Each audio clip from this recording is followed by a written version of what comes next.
Picture this. You are standing in the lobby of the company you built from nothing. Not helped build, not contributed to. Built 7 years of 70-hour weeks of skipped vacations and cold coffee and conference calls taken from hospital waiting rooms. And now the receptionist, a woman you hired, trained, and gave a raise to 8 months ago, is looking at you with something between pity and discomfort and saying, "I'm sorry, Miss Hartwell. Your key card has been deactivated." Behind her, through the glass partition, your husband is sitting at the head of the conference table. Your chair, the one you had custom ordered because the standard ones hurt your back.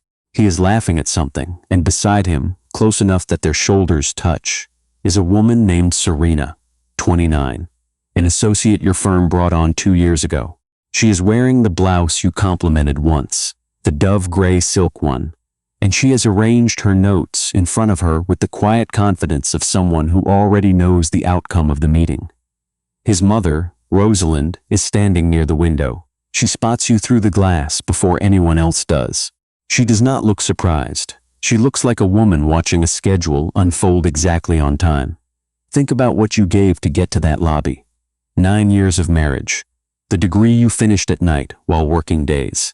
The miscarriage you told almost no one about because he said it wasn't the right time to make things complicated.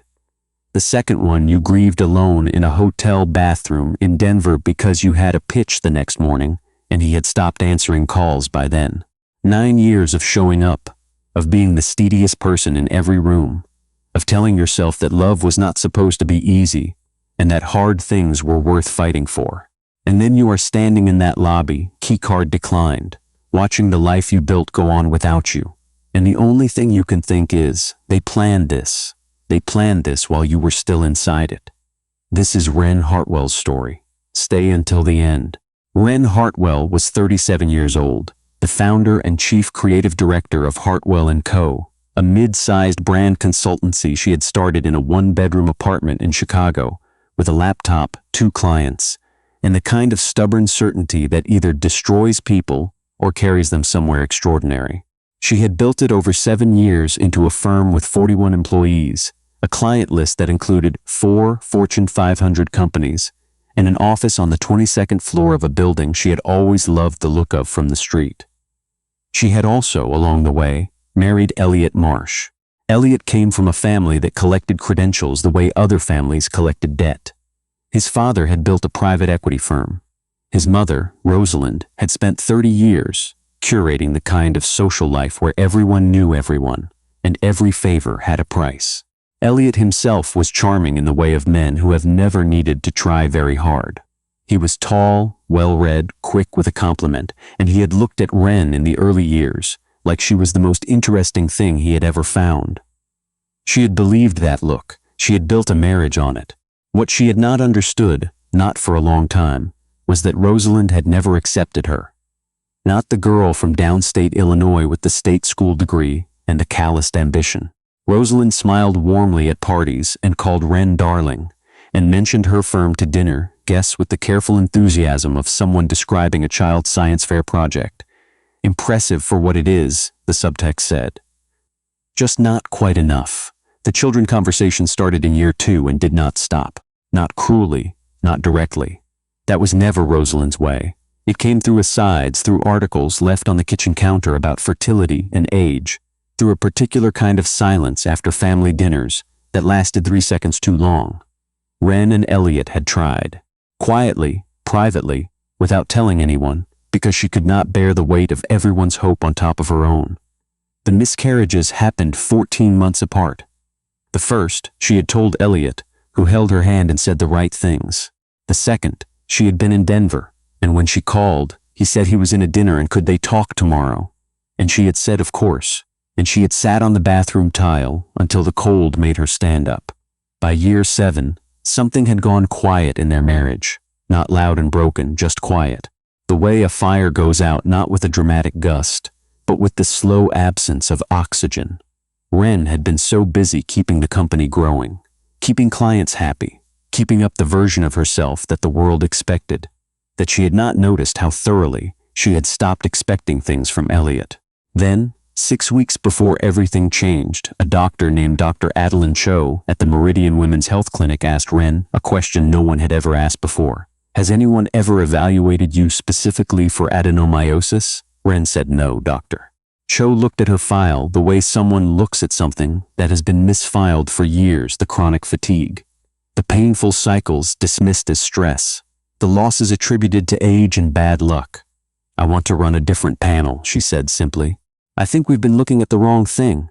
The diagnosis came back in 11 days, adenomyosis, a condition where the tissue that normally lines the uterus grows into the muscular wall. Deeply painful, frequently invisible on standard imaging, and often misdiagnosed or missed entirely for years. With the right hormonal treatment and a minimally invasive procedure, Dr. Cho said the picture changed significantly. Wren sat in that office and felt something crack open in her chest. Not grief, exactly. Something older than grief, the understanding that she had been failing a test she was never given the rules to, that the losses had not been her fault, had never been her fault, and that no one, not a single doctor in 9 years, had ever looked carefully enough to find out why. She went home with the information folded inside her like something private and new. She was going to tell Elliot. She was going to say, "There is a reason, there is a path, there is still a chance." She had imagined the moment on the drive home, his face, the relief, the way this might pull them back towards something real. She never got to say it. When she arrived at the office the next morning, the keycard didn't work. When she called Elliot, it went to voicemail. When she stood in the lobby and the receptionist looked at her with that particular expression, Wren understood before anyone said a word. The firm had been restructured overnight. The operating agreement, the one Elliot had suggested revising 3 months ago because he'd said it needed to be modernized, had been redrawn. A quiet majority transfer, handled by Rosalind's personal attorney. Elliot now controlled the company. Wren had been removed from the board. There was a severance package waiting on her desk, which was no longer her desk, in an envelope addressed in Rosalind's handwriting. Inside the envelope, a single note card. Elegant stationery, the kind Rosalind bought from a shop in New York. 4 sentences.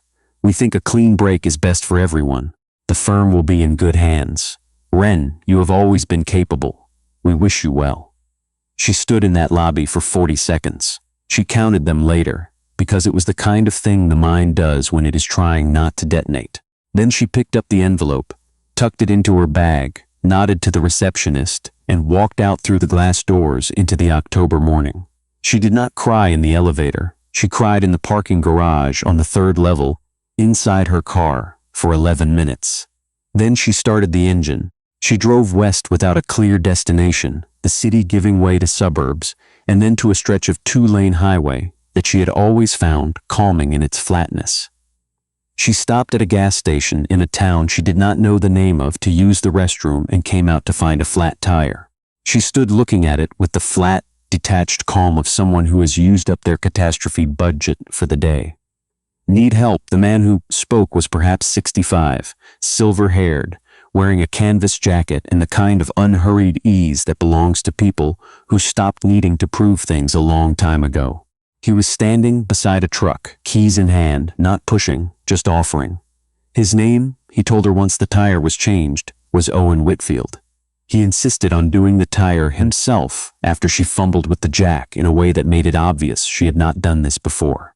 He worked without comment, without rushing, without the particular performance that some people adopt when they are doing someone a favor they want acknowledged. When the tire was done, he asked if she was all right.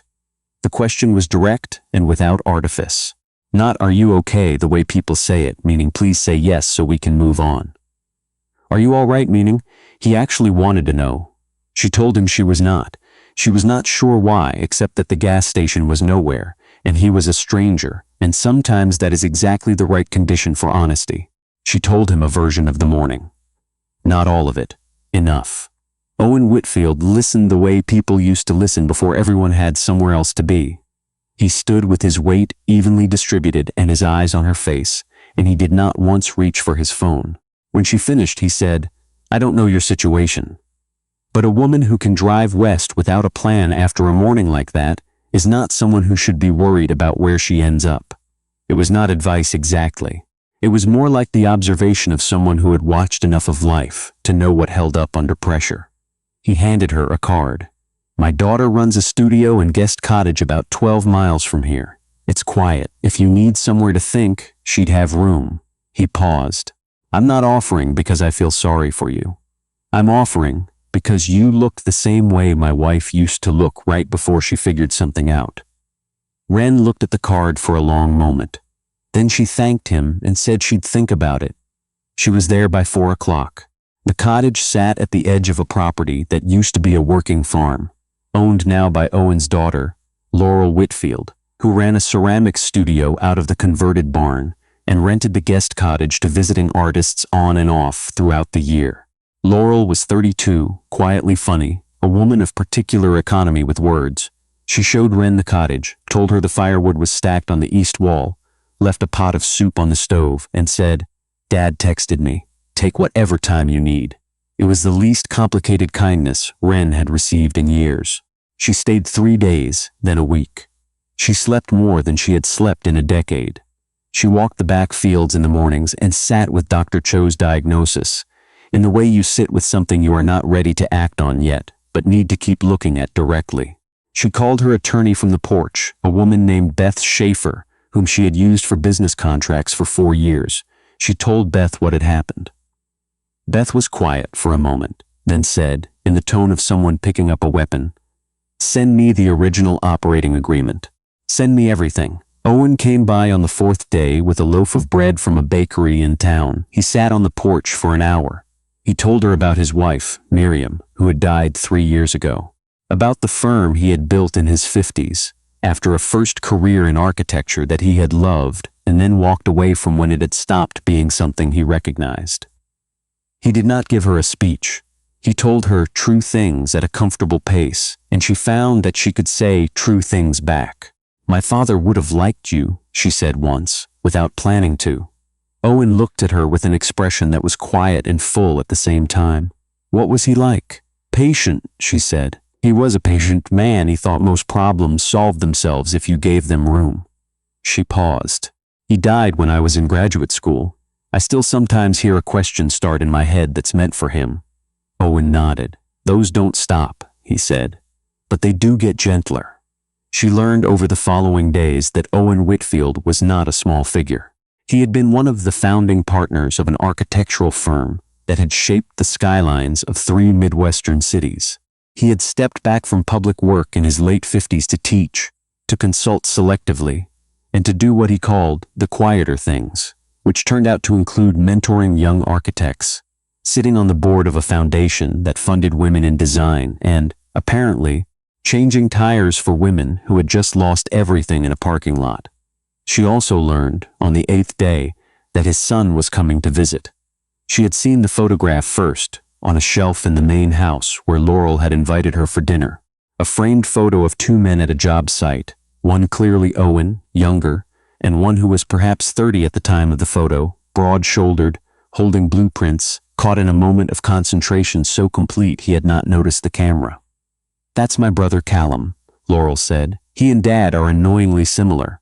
Same brain. Wren had looked at the photograph and felt nothing in particular. She was not in the market for feeling things in particular. Then Callum Whitfield arrived on a Tuesday afternoon, and they were introduced in the driveway, and he looked at her with a directness that was startling in its plainness. Not assessment, not interest exactly, just the attention of someone who was fully present in the place they were standing. My father speaks highly of you, he said. He changed my tire, Wren said. That's a low bar. Callum smiled. Something about it was unhurried, the same quality his father had, as though the clock was not making any particular demands. He changes a lot of tires. He doesn't speak highly of many people. He was 39. An architect, as Laurel had said, working between Chicago and New York, on projects that tended toward public-facing design, libraries, community centers, a museum wing in Cleveland that had been written about in ways that made it sound like an act of devotion. He had the working vocabulary of someone who thought visually, who noticed the load-bearing structure of things, not just how they appeared from the outside. They talked for an hour the first evening. the four of them at the table after dinner. Then 2 hours the second night, just the two of them, on the porch after Owen and Laurel went to bed. She told him about the firm, about what had been done. He did not fill her description with his own reaction the way some people do, inserting themselves into the narrative, performing outrage on her behalf. He just listened and asked 2 or 3 questions that were precise in the way of someone who understood systems and who was trying to understand hers. "The question I keep coming back to," he said, "is how you want to use the next 6 months. Not what you're owed, not what they did, what you want to build next." It was the first time anyone had asked her that. The legal process, meanwhile, was moving. Beth Schaefer had found 3 material irregularities in the restructured agreement and filed for an emergency injunction. The original operating agreement, the one Wren had signed, and Elliot had revised without her full understanding of the implications, contained a clause that Elliot's attorney had exploited. But the revision process had not followed the notification protocols required under Illinois business law. There was also the matter of intellectual property. Wren's proprietary brand methodology, the framework that was the actual engine of the firm's value, had been developed entirely by her before the marriage and before Elliot's involvement, and had been registered under her name in documentation. Beth had pulled from a filing cabinet Wren had forgotten about. Elliot, it emerged in discovery, had been planning this for 14 months. The timing had been coordinated with Rosalind's attorney. Serena had known, had been prepared to step into Wren's operational role. It had been arranged, as Rosalind might say, the way you arrange a room. Remove what doesn't fit, replace it with something more suitable, and act as though the room had always looked this way. Wren read the discovery documents in the cottage on a gray November afternoon and felt something cold and clear move through her. She had not been failing. She had been in the process of being removed. There is something specific that happens when you stop grieving a loss and start understanding it as a crime. The grief does not go away, but it finds a different shape. It becomes useful. She called Dr. Cho from the porch that same afternoon. The procedure was scheduled for December. They would know within a few months what the full picture looked like. She told Owen that evening over dinner. He set his fork down and looked at her with the same full attention he always gave things that mattered. "How are you feeling about it?" he asked. "Scared," she said, "and something else. Like I've been carrying something very heavy and someone has finally told me what it actually is." Owen was quiet for a moment. Then, "Your father sounds like he would have been in this room with you right now. I'm glad you're not alone." She had not told many people about her father. She did not know, exactly, how Owen had understood without being told that the loss of him had been formative, had been the kind of grief that rearranges the furniture of a person's interior life permanently. But he had understood it, and he said it plainly, and she was grateful beyond what words could do neatly. She spent the winter at the cottage. She worked with Beth. She did the procedure. She recovered slowly, with Laurel bringing soup in much the same way she had brought it the first night, without ceremony, without expectation. She began quietly to rebuild. Not the old firm, that was in Beth's hands now, but something newer, smaller, sharper. A consultancy structured around the methodology that was legally and entirely hers. She had clients who had followed her trajectory with loyalty. She had a reputation that Elliot could restructure ownership around but could not actually take. She also, without having planned it, fell into something with Callum. It did not happen in a dramatic moment. It happened the way real things often happen, in accumulation. The second porch conversation. The third. The afternoon she went to look at a building in town that was for sale, and he came along without being asked, and spent 40 minutes, telling her what he saw in its bones, its proportions, the quality of its light, not selling her on it, just showing her what he noticed. The evening she laughed at something he said genuinely, in the unself-conscious way that laughter arrives when you have stopped performing ease and simply have it. "One night in January," he said, without prefacing it with anything, "I think about you considerably more than I expected to." She looked at him. He looked back. Neither of them moved to make it into something it wasn't yet. "I'm still in the middle of something," she said. "I know," he said. "I'm not asking you to be anywhere but where you are." She reached over and put her hand over his. They stayed like that while the field outside went dark, and neither of them said anything else, and it was exactly right. By spring, the legal situation had resolved in a way that Elliot's attorney described as an unexpected outcome, and that Beth Schaefer described as what happens when you revise a contract illegally and the woman you underestimated has kept every original document. Wren recovered a significant financial settlement, full rights to her methodology, and a non-disparagement agreement that Elliot signed without the leverage to do otherwise.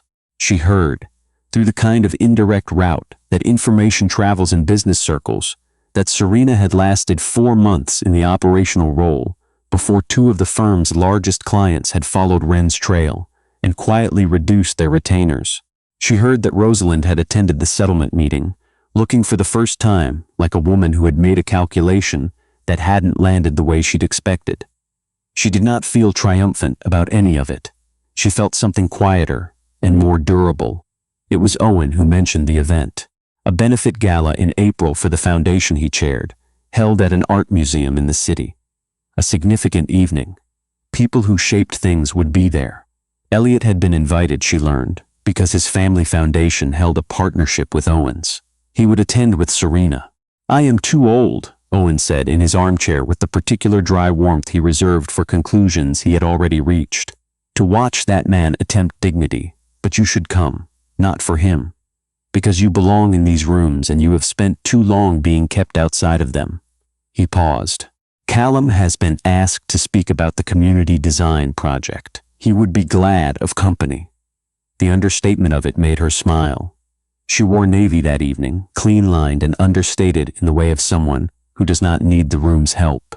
Owen met her in the lobby and offered his arm and walked her in with the unhurried propriety of a man who had decided she was family and saw no reason to make more of it than it was. She was speaking with a curator near the exhibition entrance when she felt the air in the room change, not dramatically, the way temperature changes before weather arrives. Elliot had seen her. He made his way across the room with the expression of someone who had prepared himself for a version of this evening that was not unfolding. He looked, she noticed, smaller than he had in the lobby of her company 6 months ago. Or perhaps she was standing differently. "Wren." His voice had the edges of a man trying to locate his footing. "Elliot," she said it the way you say the name of something that used to be important and no longer requires much from you. He looked at Owen beside her, at the curator, at the room arranged around her. "You look well," he said. "I am well," she said. He stood for a moment as if waiting for something she was not going to give him. Then Callum appeared at her left shoulder, his hand resting briefly at the small of her back in the casual, unannounced way of someone who does not need to announce his position because it simply is. "Ready?" Callum said to her. "They want to start the program in 10. "Yes," she said. She turned back to Elliot one final time, and it was not a performance, not a triumph, just the simple look of a woman who has put something down and can feel how much lighter her hands are. "Have a nice evening." She turned and walked with Callum toward the front of the room. Owen fell into step beside her on the other side, and she was between them, this man who had become something like a father to her, and the one who had stood beside her through the winter without asking her to be further along than she was, and she did not look back. She heard, later, that Rosalind had observed the entire exchange from 15 feet away, that she had said nothing, that she had stood very still, as people do when they realize the move they have been planning is no longer available. There is a particular kind of justice that does not arrive in a courtroom or a confrontation. It arrives in rooms where everyone who once underestimated you watches you exist fully, watches you be known and accompanied and at ease in your own life, and understands without anything needing to be said exactly what they lost the morning they put your name in an envelope and assumed you would not find your way back.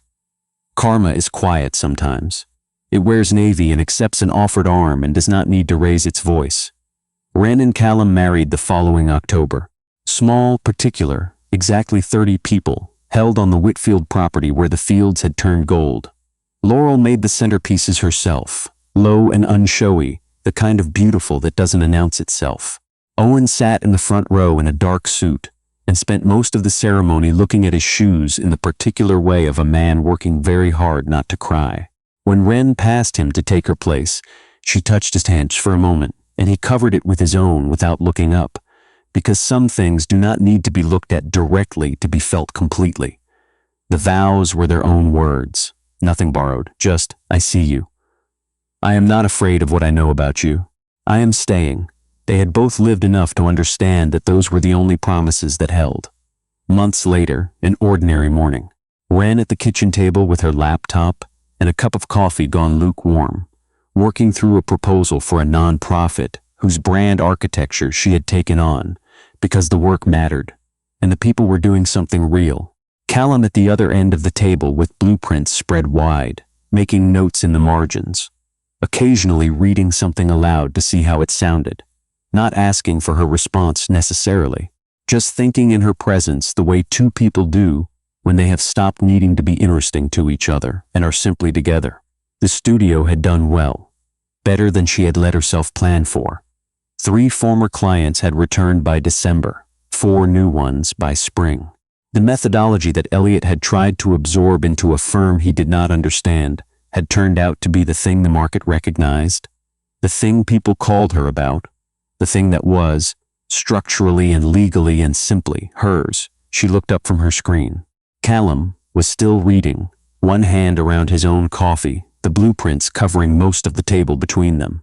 The morning light was coming in at the low angle of late autumn, and it caught the dust on the windows and made everything look older than it was, more worn in, the way a room looks when it has been properly lived in. She thought about the lobby, the keycard, the 40 seconds of counted time. She thought about the gas station on a road she had not known the name of, and a man with a canvas jacket who had changed her tire and handed her a card and said he wasn't offering out of pity. She thought about her father, who had been a patient man, who had believed that most problems solved themselves if you gave them room. She had done that. She had given things room. She had kept walking through the winter, and the paperwork and the procedure and the slow rebuilding of something that was entirely and finally hers. And look where the walking had brought her. This table, this light, this man reading blueprints across from her in the particular silence of 2 people who trust each other without needing to say so. This life. Not the one she had assembled out of stubbornness and misplaced hope, but the one that had been waiting for her to stop settling for less than it. She turned back to her screen. Callum turned a page. The coffee was cold, but she drank it anyway. It was, in the plainest and most honest sense, enough. It was more than enough. It was everything.